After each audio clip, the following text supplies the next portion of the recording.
I don't even know where to begin. I really don't even know where to begin, Dr. C. There's so much drama going on this week on them blogs and web pages. Really more than you even got time for. Yeah, more than you even got time for on your show. But I got some of it written down here, so okay. I don't know. I'm sure you know about some of it already, but looks like old Dr. Sanjay done got her a new sidekick. Oh, she does, huh? Now, Ali Mick or Mujik or whatever. He done got so dang mad at you last week for talking bad about him and making that video, you know, and he went ahead and set up his own dang blog site. But okay. But before I get to talking about that, though, I got to say something else, because I was talking about this last week. You remember what I said last week about that other drama on Sanjay's page, and how this patient of yours came in and said some good stuff about you? You know, Win Lotto, I think it was. Yeah. Yeah, well, remember I said, well, it just ain't been long enough. They ain't said nothing because they probably ain't had time, though. But just wait, and they're gonna read the Sanjay Arguments to her. Well, dang if they didn't.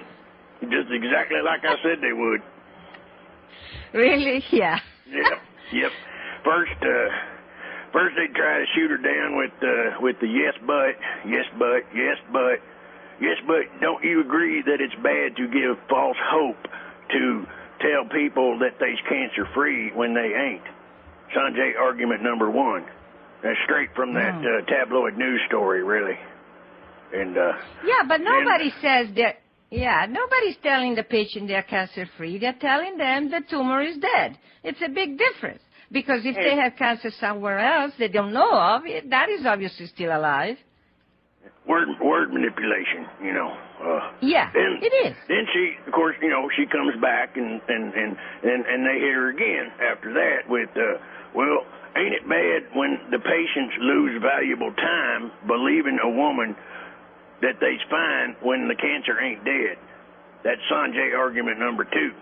Now, you know, lose valuable time, that's a phrase that got borrowed out of the ancient Pinocchio scriptures, you know? Yeah. Go read it. Lose valuable time. That come out of the Pinocchio scriptures. Anyway. Yeah, but the Pinocchio thing was that the patient lost time already by going to alternative treatment that didn't help her and may expose the tumor to outside the skin. So they were things that happened before they even came to me. That was the valuable time lost. But anyway, okay, let's go on. But this whole thing, you know, it builds on itself. You know, the same points keep coming back up. And then the next point in the Sanjay Arguments, it's like, well, are you sure you've had cancer? Did you have a biopsy? A lot of her folks that thought they was cured, turns out they didn't even have cancer to begin with. That's Sanjay Argument number 3. Well, that is really actually what happens in a lot of cases for standard treatment, because they do early detection.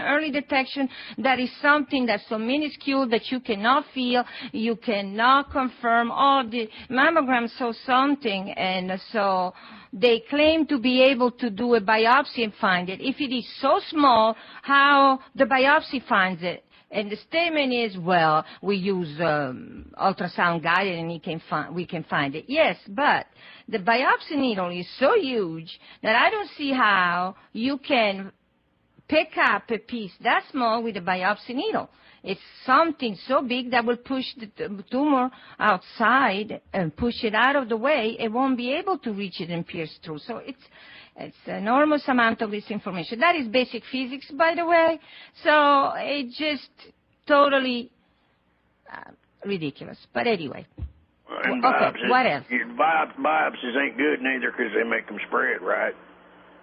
Yeah, because if you actually had cancer, it's, I don't know, depends how many times it pierces through the tumor. But it does damage the encapsulation, so if nothing else, it makes it grow. Okay. And then after it starts growing, if it grows up, yeah. So that's what it does. Okay. Does this phone connection sound all right to you? Are you hearing a lot of static, or am I coming through all right? You're coming through. Okay, it's fine. Okay. For me, it's so-so because it breaks up, but I guess the station is receiving it correctly. That's what matters. Okay. Okay, that's Let's good. go on. All right.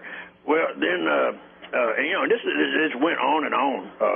Then Dr. Sanjay pulled out the old standard. I ain't no big pharma fan. I don't even vaccinate my kids. I wonder if she uses toothpaste and deodorant.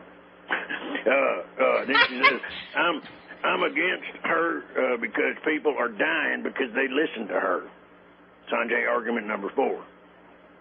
Okay. Next thing. Yeah, let me ask you. What? Yeah, go ahead. Well, that's okay. I can discuss it later. Next thing I seen up there, this same old, if there had been info like this on the web years ago, a lot of her victims would have never come. She pulled out Sanjay argument number 5. Okay, first of all, there are no victims of Lase Med Inc treatment, no matter how hard they try to say that there are victims. If you look at all the cases, the ones that are doing great are the ones that follow our guideline, didn't do anything else, and they are going on with their lives, taking what we recommend to help flush out the dead tissue, and they are fine. The ones that end up victims are not victims of Lase Med Inc. They are victims of the establishment because they go and get chemo and radiation, and then they're in pain, so they either die of chemo radiation or they die of morphine, because the establishment works as God, and they say, oh, your case is so far gone, you're not going to make it, so we are making you comfortable with morphine. And morphine kills. That's what's up. Those are the victims. There are no victims of Lase Med Inc. Okay. And then, because there's more. Then sure. Eventually, Sanjay argument number 6 come up, because we done heard this before. Go read the comments posted by her staff and tell me whose attitude is unchristian and unprofessional. Sanjay argument number 6, it does come up again and again when they ain't got nothing else to say, you know.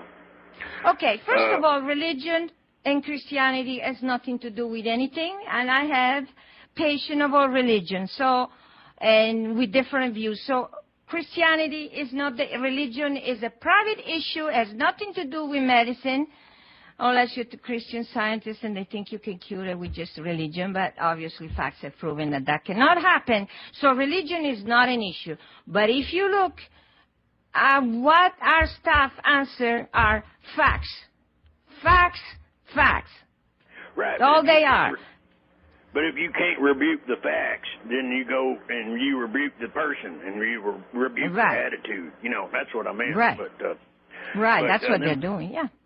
But then finally brought up Sanjay argument number 7. Okay, we got another break.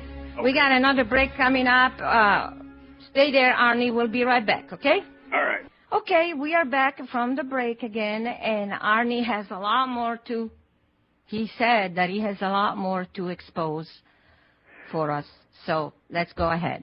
Okay, Arnie, what else? Well, one of these days, I'm going to have a short segment here. Don't worry about it. Once we get this thing to be legally stopped, that's another story. Then we won't have that much, but that much of this, and we can actually... I was talking about the Sanjay arguments, though. Right. And I was about done with that. I was on 6, and finally she brought up the Sanjay argument number 7, which is she ain't no medical doctor, and people listen to her. This is tragic. It needs to be stopped. I think what she meant was stopped. But she calls what doctor? Who calls that doctor? What did she say? Well, could you? Dr. Sanjay, the last argument that she had for her was she ain't no medical doctor, and people listen to her. This is tragic. Oh, me? Me? They listen to me? I think what she means is it's tragic that people listen to somebody that's not a medical doctor. Okay, well, let's go over this one for a few minutes, okay? First of all, none of the patients that come to us, even before they come to us, are under the impression that I am MD. For heaven's sakes, I do not want to be confused with one. I am a scientist. I'm a physicist. I admire nature. I study the universe. I cannot condone what medicine is doing, and I do not want to be confused with an MD, because unfortunately most of the medicine today is quackery. And why is it quackery? Yeah? I was just going to say, you ain't never took the Hippocratic oath, have you? No, I am not a hypocrite, and I never took the oath. And I really was never interested in medicine since then I was a little kid, when our family doctor was trying to convince me that that's what I should do in life. I will be really good at it, and medicine needed me. And I said, are you kidding? I do not like medicine. I do not believe in medicine. Medicine is so far behind development. They're stuck in the Middle Ages. No.